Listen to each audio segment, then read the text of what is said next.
তো এরকম একদল আসে, খেলা করে, কিছু দর্শক তাদের দেখে, তাদের খেলা ভিড় করে, খেলা শেষে চলে যায়। মাঠ ক্ষণিকের জন্য খালি হয়তো পড়ে, আবার ভরাট হয়ে যায়। জগতের মানুষগুলো এরকম, কতজন এই পৃথিবীতে আসছে, এক একজন এক এক খেলা প্রদর্শন করে, আবার যার যার গন্তব্যে চলে গেছে। এই মাঠ, এই পৃথিবী, এই জগৎ আবার ভরে উঠেছে, আবার চলে যাবে তারা। এইভাবেই চলে প্রকৃতি, জীবন, জগৎ। দর্শক থাকে গাছপালা, দর্শক থাকে প্রকৃতি, দর্শক সাধারণ মানুষ। কোনোটাই স্থায়ী নয়। গাছপালা একসময় মরে যায়, কেটে ফেলা হয়, বনভূমি উজাড় হয়, আবার গাছ জাগে, অথবা ভূমি খাদকদের হাতে পড়ে উজাড় বনভূমি হয়ে যায়। কেউ বনভূমির দিকে হয়তো ফিরেও তাকায় না। অন্য কোনো আবাসন, অন্য কোনো প্রতিষ্ঠান সৃষ্টি হয়। জগৎ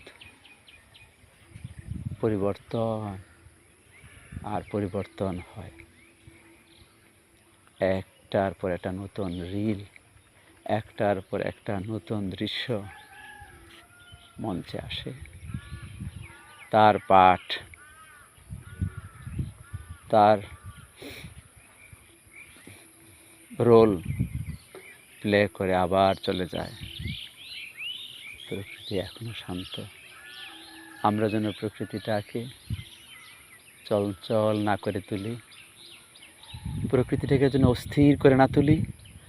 প্রকৃতি যেন এই ভোর যেমন ধীরে ধীরে সকাল হচ্ছে, এই প্রকৃতি যেমন আস্তে আস্তে ঘুম ভাঙছে, ফুল থেকে আস্তে আস্তে ফল, তারপর